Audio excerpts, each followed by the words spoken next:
Prime Minister Narendra Modi interacts with the IPS probationers at Sardar Vallabhbhai Patel National Police Academy via video conferencing. Says spirit of nation first, always first should be reflected in every action. Also hails police personnel for their contribution in the fight against COVID-19. Prime Minister says it's a challenge for young probationers to make policing better. Says police personnel need to be aware of latest technologies in cyber security in view of emerging threats.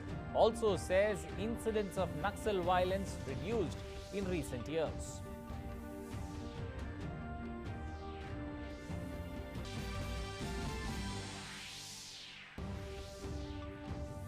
BJP welcomes government's decision to grant reservation to OBC students and to weaker income group students in undergraduate, postgraduate, medical and dental education. Union Minister and BJP leader Bhupendra Yadav also slams Congress for doing little for the welfare of OBCs during its rule.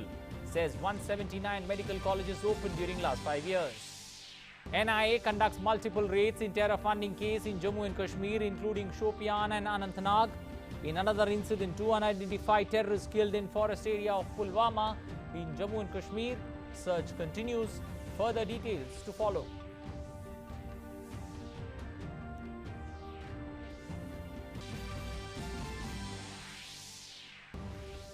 India's COVID-19 vaccination coverage crosses 46 crore landmark milestone.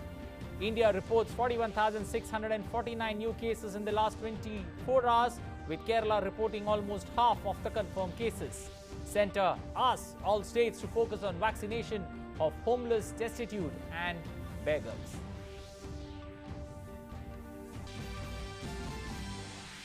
At Tokyo 2020, India's Kamalpreet Kaur qualifies for the women's discus throw final. Star badminton player PV Sindhu to take on world number 1 Tai Tzu Ying in women's singles semi-final today. Boxer Pooja Rani to face Lee Kwan in quarterfinals.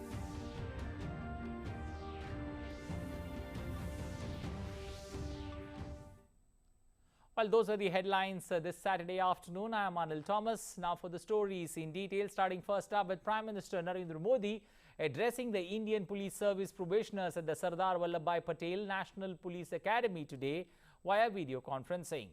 Union Home Minister Amit Shah and Minister of State Home Nityanand Rai were also present on the occasion. The Sardar Vallabhbhai Patel National Police Academy is the premier police training institution in the country, situated in Hyderabad.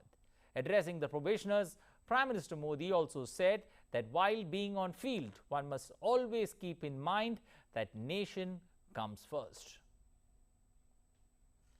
Field में रहते हुए आप जो भी फैसले ले, उसमें देश हित होना चाहिए, राष्ट्रीय परिप्रेक्ष्य होना चाहिए। आपके कामकाज का दायरा और समस्याएं अक्सर लोकल होगी। ऐसे में ये मंत्र बहुत काम आएगा। आपको हमेशा ये याद रखना है कि आप एक भारत श्रेष्ठ भारत के भी ध्वजवाहक हैं। इसलिए आपके हर एक्शन, आपकी हर गतिविधि नेशन फर्स्ट, ऑलवेज फर्स्ट, राष्ट्र प्रथम, सदैव प्रथम, इसी भावना को रिफ्लेक्ट करने वाली होनी चाहिए। Prime Minister Modi highlighted the issue of Naxalism has been minimized over the years. PM exuded trust and confidence in the young probationers in terms of improving the situation further. बीते सालों में बहुत परिश्रम करके माओवादी हिंसा को हम सीमित कर रहे हैं। आज जनजातीय क्षेत्रों में विकास और विश्वास के नए सेतु बनाए जा रहे हैं। मुझे विश्वास है कि आप जैसी युवा लीडरशिप इस काम को तेजी से आगे बढ़ाएगी। मेरी आपको बहुत शुभकामनाएं हैं। Prime Minister told the young police officers that they must bring new initiatives and technology in the direction of cyber security to keep a check on financial frauds. Cyber security को लेकर नए प्रयोगों, नए रिसर्च और नए तौर तरीकों को आपको डेवलप भी करना होगा और उनको अप्लाई भी करना होगा। साथियों, देश के संविधान ने, देश के लोकतंत्र ने जो भी अधिकार देशवासियों को दिए हैं, जिन कर्तव्यों को निभाने की अपेक्षा की है, उनको सुनिश्चित करने में आपकी भूमिका अहम है और इसलिए आपसे अपेक्षाएं भी बहुत रहती हैं। Prime Minister Modi also said that this year marks 75 years of India's independence. He mentioned that the Indian police service has massively improved over the years and has immense potential in the coming 25 years. इस साल की 15 अगस्त की तारीख अपने साथ आजादी की 75वीं वर्षगांठ लेकर के आ रही है। बीते 75 सालों में भारत ने एक बेहतर पुलिस सेवा के निर्माण का प्रयास किया है। पुलिस ट्रेनिंग से जुड़े इंफ्रास्ट्रक्चर में भी हाल के वर्षों में बहुत सुधार हुआ है। युवाओं को देख रहा हूं जो अगले 25 वर्ष तक भारत में कानून व्यवस्था सुनिश्चित करने में सहभागी होंगे।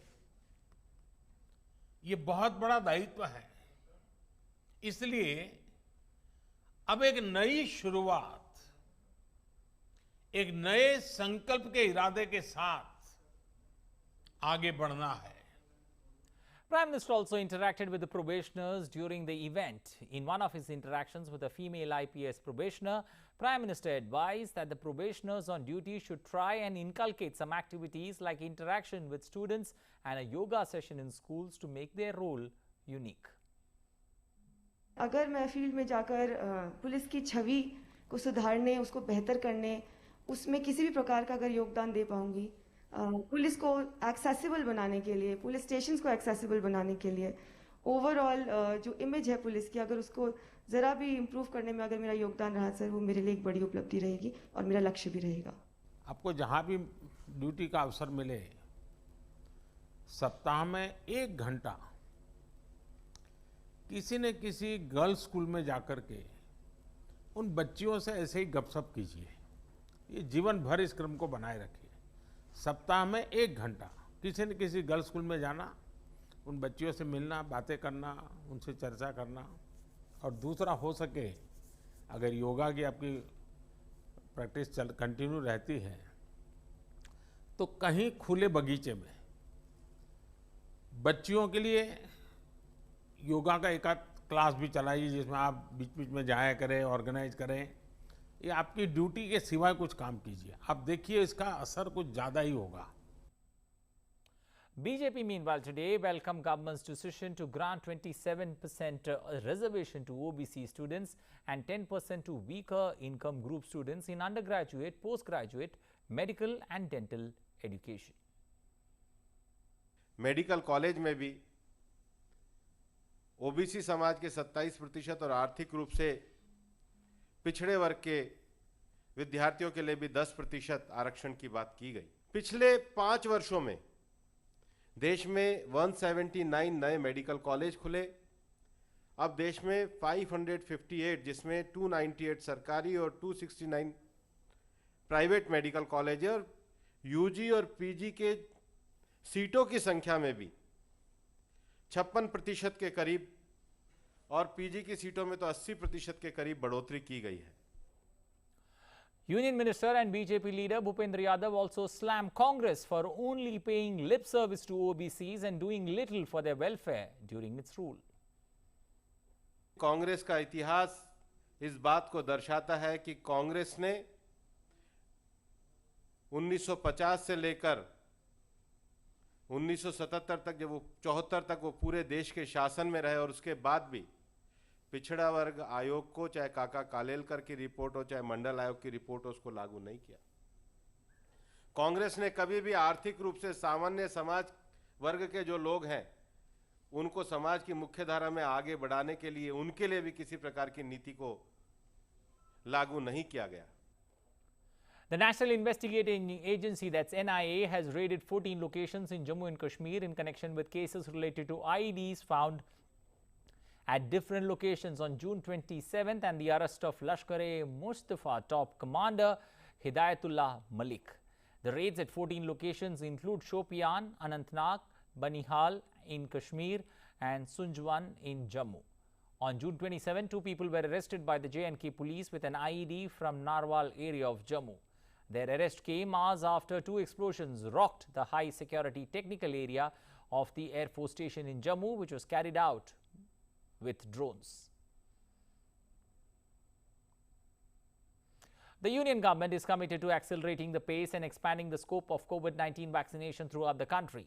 More than 48 crore 78 lakh vaccine doses have been provided to states and union territories so far through all sources, and a further 68 lakh 57,590 doses are in the pipeline. Of this, the total consumption including wastages is 45 crore 82 lakh 60,052 doses. More than 3 crore 14 lakh balance and unutilized COVID-19 vaccine doses are still available with states, union territories and private hospitals to be administered. 46 crore 15 lakh vaccine doses have been administered so far under the nationwide vaccination drive in India so far. Well, let's now take a look at the COVID situation in the country. During the last 24 hours, India has reported 41,649 new cases.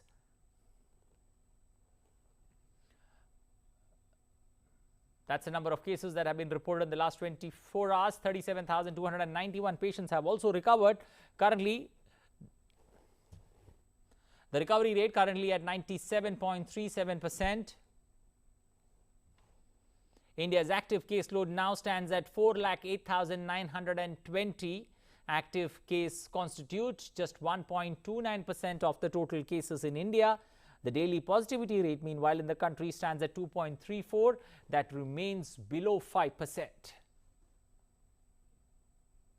Staying with COVID but dipping down south to the southern state of Kerala, where there is no let-up in the COVID situation in Kerala, with 20,772 confirmed cases on Friday. The total positivity rate has increased to 13.61% when 1,52,639 samples were tested. 116 deaths, fatalities reported on Friday, taking the total mortality number in the state to 16,701. The state health minister has cautioned that the next 3 weeks will be crucial for Kerala as festival season, including Onam, is arriving. Utmost vigil needs to be maintained by the community to avoid another peak in the infection curve. The central team for aiding the Kerala state government in management of COVID-19 situation reached Thiruvananthapuram last night. The team is visiting different districts today. There are 2 separate teams who will be visiting northern and southern districts. The whole visit is spanned across 3 days, which will end with discussions with State Health Authority on the last day. The central team is headed by the Director of National Centre for Disease Control, Sujit Kumar Singh. The Tamil Nadu government has also extended the lockdown in the state until August 9th in view of the increasing cases of corona in the state. The government has announced not to give any additional relaxation in the order. Hotels, clubs, cinema halls, swimming pools and schools will remain closed in the state as per the government's order. A maximum of 50 people will be allowed in a marriage ceremony and 20 people for funerals. The state of Tamil Nadu has increased surveillance along the Kerala border in order to check the infections. Heading to the eastern part of India, in Tripura, the state government has lifted daytime curfew, including weekend curfews, with certain restrictions and COVID protocols from the 1st of August. The state came up with the decision as most of the people in Tripura have already been vaccinated against COVID-19 with either the first dose or completed second dose. However, according to the new order from August 1st, there will be night curfew enforcing from 7 p.m. to 5 a.m. daily.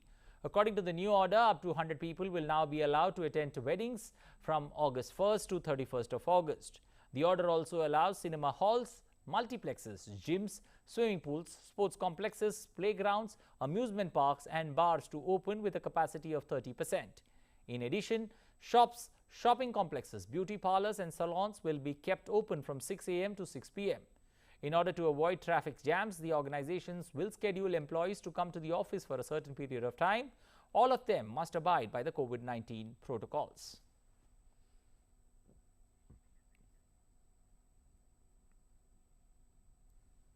Border Roads Organization or BRO has restored connectivity at Yarlung Lamang Road in Shiomi district of Arunachal Pradesh. On the intervening night of the 26th of July and the 27th, the road was breached at multiple locations due to incessant rain and cloud burst.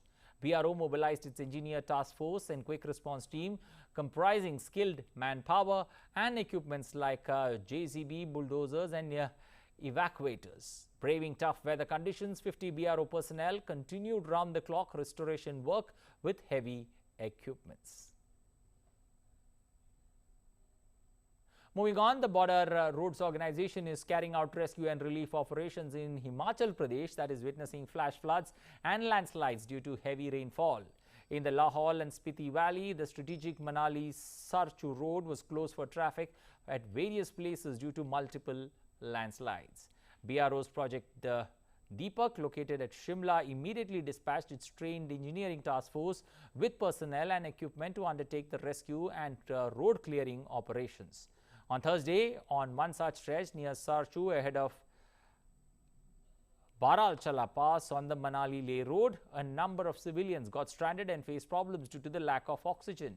The BRO team cleared the landslide amidst a series of other landslides near Kenglung Sarai, located at an altitude of 14,480 feet, and rescued the people.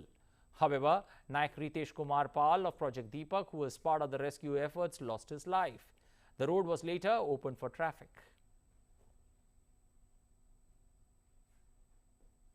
INS Airawat received a distress call from fishing vessel Salet Matha 2 of Car Nicobar, Andaman Nicobar Islands late on Friday. The ship was transiting through the area while on her return leg from Jakarta in Indonesia post the successful delivery of COVID-19 relief materials as part of Operation Samudra Setu 2. The Port Blair-based fishing boat, which is of 20 meters in length and 7 crew, had been drifting off Car Nicobar requesting for assistance on MMB Channel 16 due to major defect in gearbox since early morning on Thursday. Gusting winds more than 25 knots, swell up to 3.5 meters and intermittent rains because of the active southwest monsoon in the region made connecting up to the towing arrangements an extremely difficult task. In Ladakh's Dras, tourist footfall has increased after relaxation of COVID-19 restrictions. Large number of tourists are visiting the famous tourist spots of Ladakh, including the Kargil War Memorial and Tiger Hill. Tourist influx in the region has been giving massive push to local businesses in the region. Police have been deployed in various parts of the Union Territory for strict implementation of COVID protocols. A new group of migrants were deported back to Mexico, with the United States expected to delay a partial rollback of a controversial migrant expulsion policy. The administration of President Joe Biden had planned to exempt migrant families arriving at the US-Mexico border from the expulsion policy by July 31st, while continuing to keep it for individuals. The partial rollback of the Title 42 policy was delayed as the Biden administration put the brakes on it due to concerns over the highly transmissible COVID-19 Delta variant and the rising number of infections in Mexico. In Somalia, at least 5 players killed in a port city of Kismayo after a planted bomb on a bus carrying soccer players burst. President Mohamed Abdullahi Mohamed has sent condolences to the bereaved families. The president has also put the blame on the Al-Qaeda-linked Al-Shabaab insurgents for the explosion. However, initial investigation has not yet cleared the perpetrators behind the attack.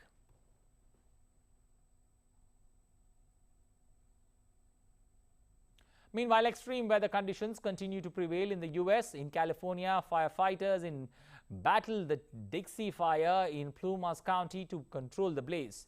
Efforts are being made to protect a nearby town of Taylorsville with a population of 200 people. The fire, spreading across 240,000 acres, is just 23% contained.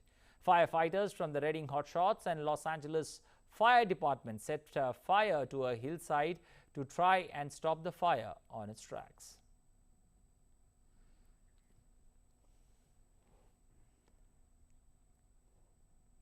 In Russia, aerial footage show firefighters battling to save a UNESCO protected area and nature park, Lena Pillars in Siberia from wildfires. Around 160 paratroopers were involved in the operation in the nature park with unique sheer cliffs, which is taken under the special protection of UNESCO. Federal Forestry Agency has reported 207 active wildfires in the region. In the area, over 709,000 hectares.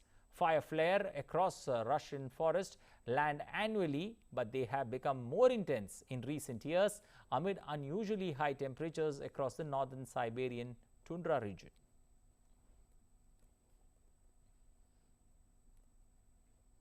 Well, the World Health Organization, that's WHO, in its news conference on Friday said that the world is at risk of losing hard-fought gains in fighting COVID-19 as the highly transmissible Delta variant spreads.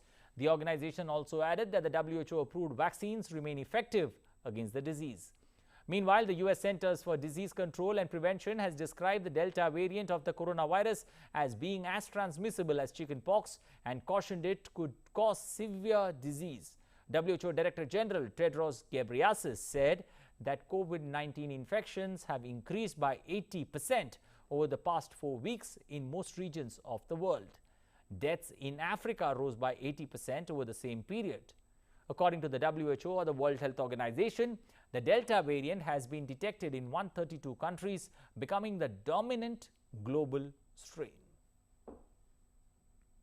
Chile has now achieved a milestone in vaccinating people. Chilean government announced that the country has vaccinated 80% of its adult population. The health authorities also pointed to its objective to vaccinate over 15 crore 20 lakh Chileans. The country has over 16 lakh 14,000 cases of COVID-19, while more than 35,000 lives have been lost in Chile due to the disease. As the cases of highly infectious Delta variant surges in the United States, Walt Disney said that it was making vaccinations mandatory for all its on-site salaried and non-union hourly employees in the country. The company added that all the newly hired employees will be required to be fully vaccinated before beginning their employment. Disney's announcement has come in the wake of several other technical giants, including Google, Uber and Facebook, having mandated their employees to get vaccinated for entry into the offices. On to news from the Summer Games in Tokyo.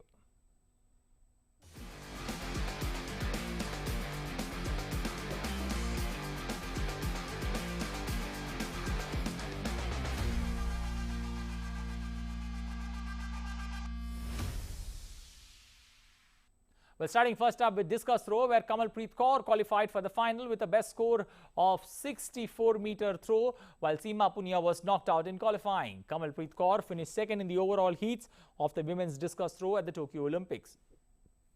She had been drawn in Group B and ended up recording a best distance of 64 meters on her third and final attempt. The qualifying distance was 64 meters and Kamalpreet clinched it on a final attempt. The final of women's discus throw will be held on August 2nd. On to badminton, reigning world champion PV Sindhu kept Indian hopes of winning a first ever Olympic gold in badminton alive as she reached the semi-finals of the women's singles with a fighting straight game win over world number 5 Japanese Akane Yamaguchi. The 26-year-old Indian won a silver at the Rio Olympics in 2016, defended brilliantly and rode on an attack to outclass the 4th-seeded Yamaguchi in straight games 21-13, 22-20 in a 56-minute quarter-final clash. She will face Chinese Taipei's Tai Tzu Ying later today in the afternoon.